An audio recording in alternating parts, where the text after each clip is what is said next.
Welcome to DC.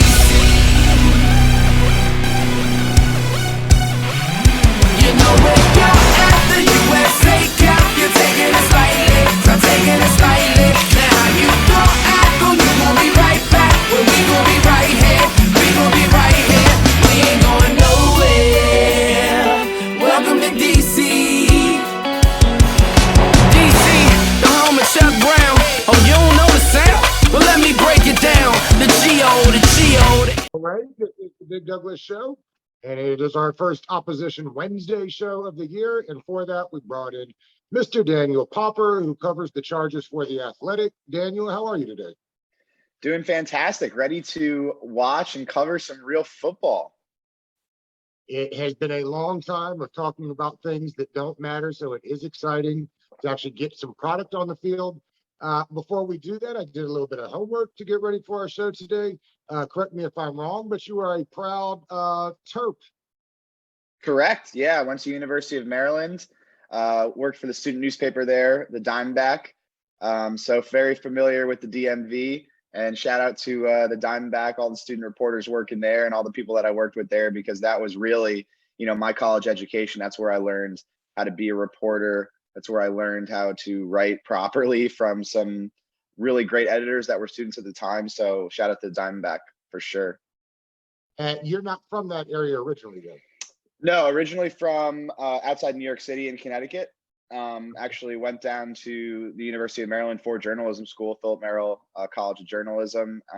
And yeah, it's really where I started my career down there in the DMV. Covered Maryland gymnastics, Maryland baseball, Maryland wrestling, eventually moved on to Maryland soccer, football, basketball. I did a internship with MLB.com covering the Washington Nationals my junior summer. So really covered a lot of stuff all over the DMV.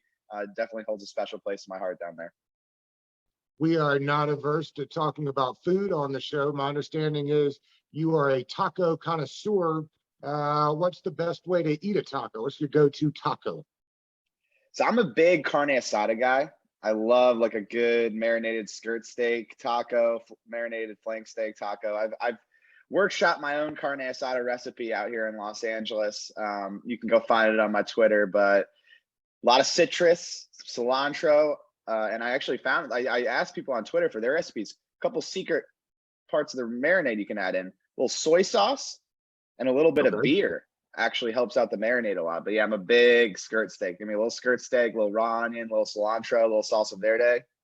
I'm in heaven, baby. I am a grilled fish guy. Do you like the soft shell or the hard shell? Got to be a soft shell, right? Yeah, I'm more of like a soft shell flour tortilla guy. But I can go for like a soft shell corn tortilla, but I trend towards flour. I just think it has a little better flavor. And then I'm a big structure guy.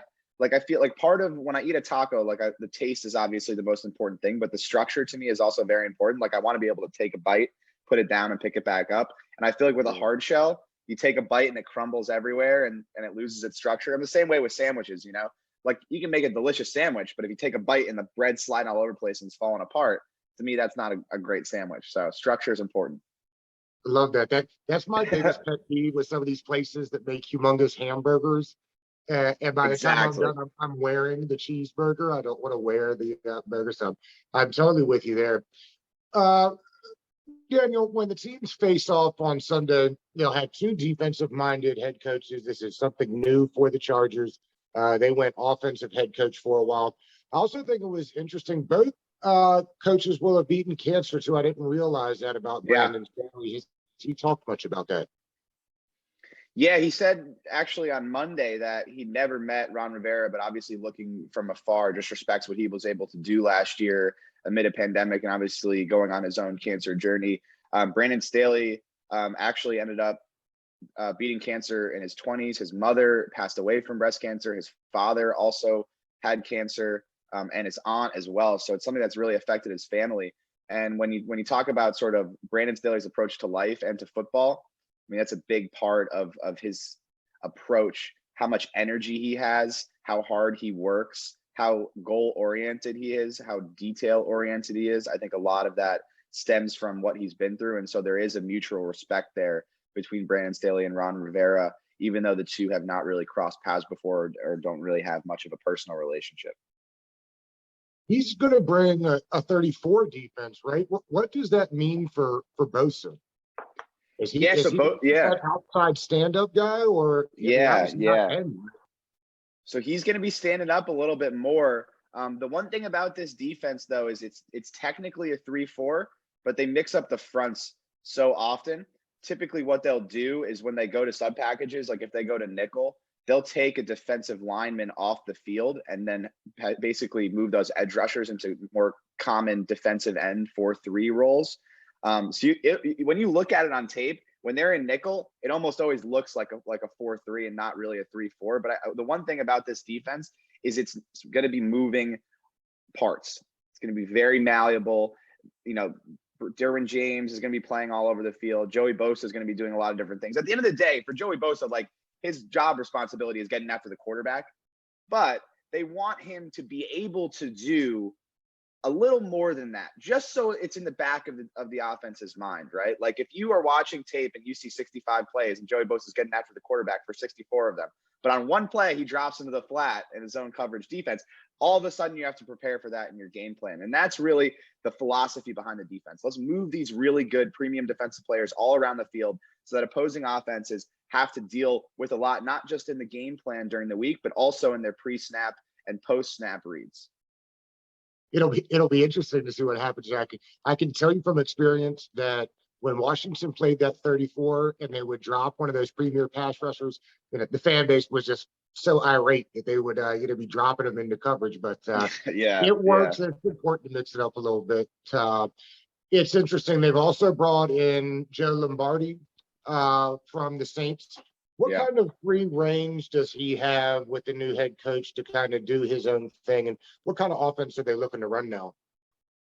Well, it's all stemming from Brandon Staley, and Joe Lombardi and Brandon Staley actually go way back. Joe Lombardi was the offensive coordinator at Mercyhurst College in Northeast Ohio when Brandon Staley was a fifth-year senior there in 2005. I actually wrote a feature about that relationship. You can go check that out on The Athletic. So they are very familiar with each other. And Joe Lombardi has kind of shepherded Brandon Staley throughout his coaching career. And actually in 2009, when Brandon Staley was still a graduate assistant in college, he brought, Staley, to the Saints quarterbacks room. He allowed Brandon Staley to sit in for an entire week with Drew Brees, with Sean Payton, with Joe Lombardi, with Pete Carmichael, and really just absorb what it looks like, to be in an NFL quarterbacks room. And he fell in love with the whole Saints scheme in that moment, just how complex it is. The idea of what they call blitzing the defense, which is just, a bunch of different formations, a bunch of different personnel packages, and constantly changing and substituting to keep the defense off balance. So that's really where he fell in love with that philosophy. So it made a lot of sense when he got his head coaching job that he would hire Joe Lombardi to sort of bring that offense over, because it's something that Brandon Staley has admired from afar and coaching against it as a defensive assistant, throughout his career. And the other thing is, they are taking bits and pieces from a number of different places. So the passing offense and the philosophical structure of it is Saints, Sean Payton, but they also went out and they got Shane Day, who is the quarterback's coach with Kyle Shanahan in San Francisco. Right. So a lot of the run scheme stuff is going to be, what is going to be more of the Shanahan system and some of the stuff they do there, because Brandon Staley sees what Kyle Shanahan's doing in San Francisco and is like, this is some of the most creative run stuff that you see in the NFL. And, primarily it was wide zone, which is what his father, made famous in Denver, but they started implementing more gap scheme stuff in recent years. It's just super creative the way they go about it. So they brought in Shane Day to help sort of implement some of that aspects of it. And then they go out and they get Kevin Koger, who's the tight ends coach now. He was an offensive assistant with Matt LaFleur in Green Bay. And so you're sort of plucking ideas and coaches from these various systems that he views as premium offenses in the NFL, and it's all kind of coming together. But the overarching philosophical structure of it, the foundation of it, is that Saints scheme. If I did my math right, it's 5 offensive coordinators now for the young quarterback going all the way to college. What does he think about the new offense, and what are they trying to do to make things a little easier for him in a brand new system? So the funny thing is they didn't. They were like, they established this relationship. Brandon Staley, met and got to know Justin Herbert. Joe Lombardi did the same thing. And they were like, this guy is very smart and he has the capacity to do this. So they threw everything at him. I mean, day one of training camp, and even in the initial installs during OTAs, they just threw the entire playbook at him, everything. And they were, and Justin Herbert told me, he was like, listen, man, we were drowning. Like it was really hard. And the defense whooped our ass early in training camp because we were trying to wrap our minds around everything in the system.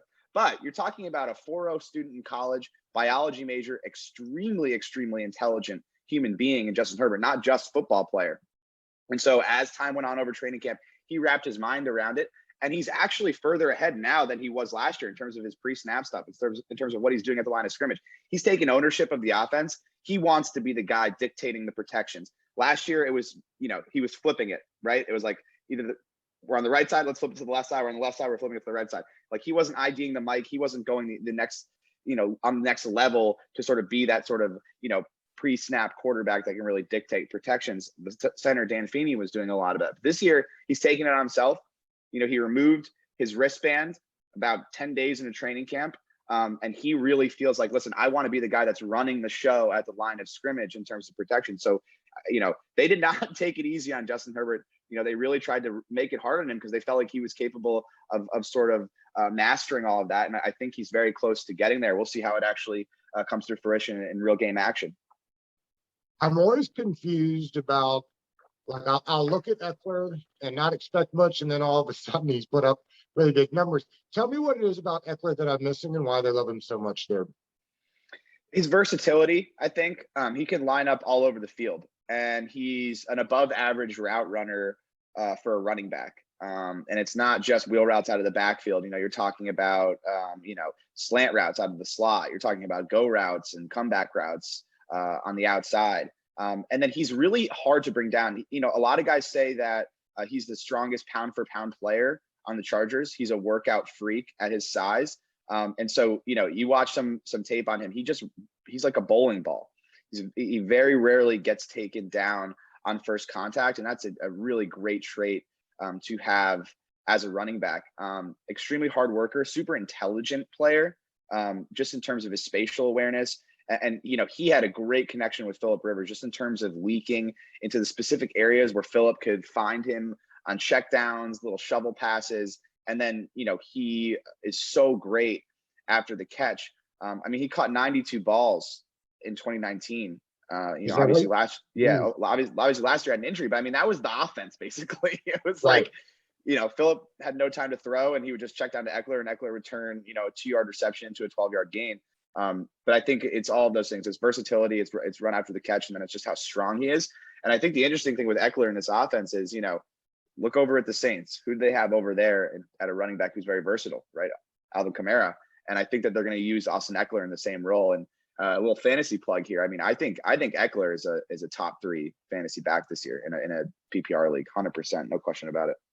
We've been doing a weekly fantasy show here, and everybody tells me all the time that Eckler is the way to go, that he's going to have a huge year. It's interesting to me, these teams, the two teams that face off, Washington and the Chargers, it feels like they kind of have the same vibe of teams heading in the same direction. And to me, they'll always be linked a little bit with the Herbert and Chase Young draft. I don't think Washington fans are disappointed in Chase Young by any means, but it just will be what it'll be, the offensive rookie of the year versus the defensive rookie of the year again. And the other one, of course, is there were a lot of people during that Derwin draft that had visions of Sean Taylor in their mind. Washington went Deron Payne instead. What does Derwin look like this year? Is he back from that injury? Is he everything he'll be again? Because he looks incredible. He's one of the most dynamic players in the league, to me. No doubt about it. Yeah, he looks incredible. He looks incredible. He looks like the same old Derwin. He looks like all pro level Derwin. And I expect him to be that player this season. And the one interesting thing with Derwin is he is the signal caller on defense. You don't usually see that with the defense. Usually it's your Mike linebacker, but Brandon Staley last year with the Rams had John Johnson calling their plays in the huddle as a strong safety. And he's doing the same thing this year with Derwin. I asked him, midway through training camp, like, is it that you like your strong safety to be the guy dictating everything because he can see everything in front of him? Or is it just that you have two really special players in John Johnson and Derwin James, that's the direction you went? And he said it's a little bit of both. But but he made it clear to me that, like, listen, Derwin James has earned that right as just a very special player, a special communicator, a high IQ player. And then the physical traits, I mean, jump off the page. He's enormous. He's enormous. Flies around. He's around the ball and he makes plays and he forces turnovers. Like, that's what he does. And he does it on every level. Like, it's crazy. There are very few cornerbacks in the NFL that can guard Keenan Allen one-on-one. I don't know if there's a single one outside of Chris Harris, who's now on the Chargers. And Derwin James locks him down in one-on-one drills. This is a safety, a 6'3" safety, covering a slot receiver one-on-one and winning those battles. Like, he could very easily play cornerback in the NFL. That's how good he is in coverage. And then you talk about the fact that you can line him up on the edge and he can play edge rusher as a blitzer, right? Like, he can cover run, and then he runs and hits sideline to sideline like a linebacker, like a will linebacker covering running backs in the flat. Like, there's nothing he can't do on a football field that you want a defensive player to do. It's always been about health. That's why he fell to 17 in the draft. That's why he's sort of fallen off the map here the last 2 years, missing 27 of 32 games. But when he's on the field, he's the type of guy that can go win you a championship single-handedly. Daniel Popper is our guest today, who covers the Chargers for The Athletic. Make sure you go over and subscribe. Usually it's they got some kind of deal going on. It's you literally can't consume all the great stuff they've got over there. I didn't realize this either, Daniel. If you're reading an article on The Athletic, you get credit for that, right? If somebody subscribes while reading. Oh, yeah. So yep. Make sure you do that. Very important. Daniel, we've started something, a new segment for this season called the confidence game. So Okay. We'll do it like this. Who do you have more confidence in, the Chargers O-line or Washington's D-line? Oh, Washington's D-line, 100%. We haven't seen this O-line play together yet this preseason. Corey Linsley, obviously they gave him the biggest contract ever given to a center. He hasn't played all preseason. Obviously, we expect him to be great. Matt Filer and Ode Ibushi, they're two new starting guards they signed in free agency, played 16 combined snaps, or 16 snaps each, I should say, in the preseason. Rashaan Slater only played 20 snaps in the preseason. Brian Bulaga, their right tackle, didn't play at all, and he's a little nicked up. Like, I expect them to be a lot better. Were you surprised by that? That they didn't play anybody, really? No, I wasn't surprised because Dean Spanos, the owner of the team, from the jump this offseason, made it a priority. Like, I want to get to week one healthy. Just over the last two seasons, I mean, they lost Mike Pouncey, their starting center, in training camp last year. They lost Derwin in training camp the last 2 years. It's just been, they haven't been able to get to week one with their full squad. And that was absolutely the priority. And that was aligned with what the GM, Tom Telesco, wanted and what the head coach, Brandon Staley, wanted. So I think, they put everyone in bubble wrap. Like you said, like when everyone uses that term, put these players in bubble wrap, like this is as close to that as you're going to get from an NFL organization. So I wasn't surprised by that, but I need to see this group come together. Like, I need to see how they look in terms of their cohesion, their synergy. I expect them to be a lot better than the Chargers have been on the offensive line in the past. But Washington has, in my opinion, the most talented defensive line in football. And so there's no comparison there in terms of how confident I am, because Washington's gone out and done it for a year. I'm excited about that Rashaan Slater pick. I do think he's going to be really good. How has it looked in camp so far? He's looked fantastic. Yeah, there was one day where we really got a close look at O-line, D-line one-on-ones, and the period ended with Rashaan Slater going up against Joey Bosa, and he won the rep. And it was so eye-opening to me because I watched Joey Bosa go against how do I say this politely? Some mediocre offensive linemen in Chargers camp in my 3 seasons covering the team, and he just abuses everybody that he goes up against. And to see him really struggle to get by a tackle in a one-on-one situation was just like, okay, this kid's got it. And I reported out a big feature on Rashaan Slater after he got drafted. This kid is 100% football 100% of the time, extremely high work ethic. His brother told me a story that they went on a family cruise when Rashaan Slater was in college, and the whole family sitting on beach chairs sipping pina coladas and eating some mango, and there's Rashaan Slater on the pool deck doing pass pro sets while all these vacationers look on like he's crazy. So that's the kind of player you're getting, just a desire to be great. He started really polishing his technique from a young age, 6 a.m. workouts all summer long, starting at 14 years old. This guy's polished. He's going to be an excellent player from day one, both in the run game and pass protection. They really believe he's the type of guy that can protect on an island at tackle against elite edge rushers. And, having that player is monumental for an NFL team. And we'll see. I mean, they went up head to head in 2019. That tape is fun to watch. And that's really when Rashaan Slater landed on the map in terms of being a potential first round NFL prospect. So they'll be going at it again here, and it'll be really, really fun to watch. I'm excited for it. Super excited for it. And the last one on the confidence game, who do you have more confidence in, the Chargers secondary or the Washington's new collection of weapons? Ooh, that's a tough one. I'm going to go with the Chargers secondary because I feel like they're going to be very, very, very good. They're fully healthy. And, they have experience and talent. Chris Harris is going to be a really key piece in the secondary, in slot corner, in nickel packages, but then also moving back to safety. Derwin James will be moving into the slot in like a big nickel package. So I like Chris Harris and the experience he brings. I obviously love Derwin James. You heard me talk about him before. My only question marks, Asante Samuel Jr. is going to be playing their rookie corner. And I mean, playing corner in the NFL is hard regardless of how old you are. But if you're a rookie, you're expecting some big plays. You're expecting some pass breakups, some interceptions from Asante Samuel Jr., but he's also going to get beat a little bit. And then another question mark I have is Nasir Adderley at free safety. I think he's going to be better in the scheme because he's going to be playing a little more aggressively, a little more downhill than he was in that single high Gus Bradley Seahawks scheme that the Chargers have played in his first 2 years in the league. So some question marks, but I feel like Brandon Staley is a very high level defensive coach. And if one thing I'm most confident in is that this defense is going to be good if they stay healthy. So I'm going to take the Chargers secondary, but hell, I mean, they got 3 sub 4-4 guys in their skill position group between Curtis Samuel, Terry McLaurin, and Antonio Gibson. I mean, I saw that once I saw Washington Curtis Samuel, I was like, damn, like they are putting the right pieces around Fitz, because I covered him in 2016 and that was one of the best seasons he's had in the NFL. And he had Eric Decker on one side and Brandon Marshall on the other side. And when he has pieces, he can be a real dangerous quarterback. And I'm really excited to see what that position group looks like. But I'll trend towards the Chargers secondary. And who covers Terry? Is that a one-on-one thing? Do they switch sides? Is somebody going to be tasked with covering him, or they'll just play scheme and everybody sits? I think it'll be a mix. But Michael Davis is their top corner. So I imagine we will see 43 Michael Davis on Terry McLaurin for the most part. But they're going to mix things up. I mean, the one thing about this defense is you're not going to see the same coverage play to play. Like, it's going to be a lot of mixing and matching.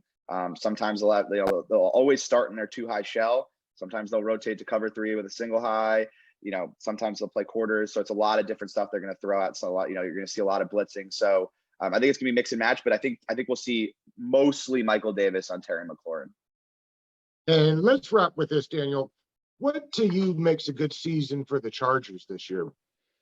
Yeah, I would say meaningful games in December. That's sort of what I've been saying. It's hard for me to sit here with a brand new head coach who's 38 years old, a brand new coaching staff with virtually no head coaching experience at any level of the coaching staff, and say like they're going to set the NFL on fire.